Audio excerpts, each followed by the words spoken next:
diinta islaamku waxay ilaalisay haweenka muslimka ah diintu waxay siisay ilaalin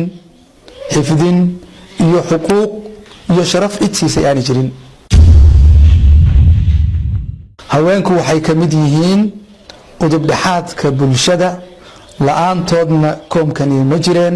la'aantood wax laba barteen la'aantoodna nolol ma jirteen oo koomku ma jireen diintu waxay ilaalisay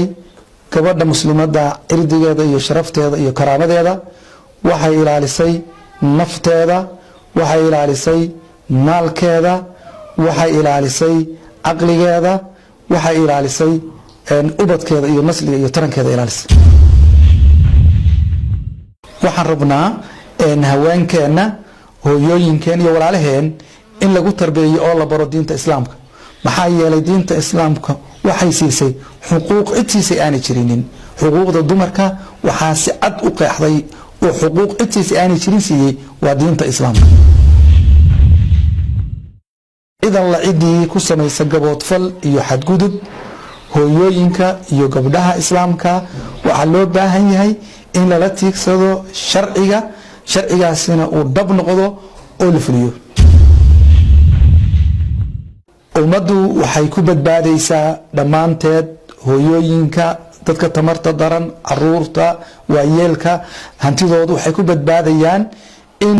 dowladnimada loo hogaansado in shuruucda loo hogaansamo in dowladnimo iyo awood la helo oo loo hogaansamo oo lala shaqeeyo dowladnimada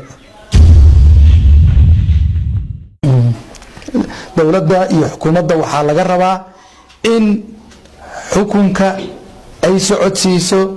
laga helo awood fulineed cid kasta oo ummadda dhibaysa mujrimiinta dembiyada gelaysa waa inay helaan gacan meel kastoo ay galaan ugu tagto oo kasoo qabata oo sharciga hor keenta ummaddu waxay ku badbaadaysaa oo aynu dhammaanteen ku badbaadaynaa markaynu u hogaansano shareecada iyo diinta islaamka iyo qawaaniinteena inoo yaalla oo aan shareecada khilaafsanayn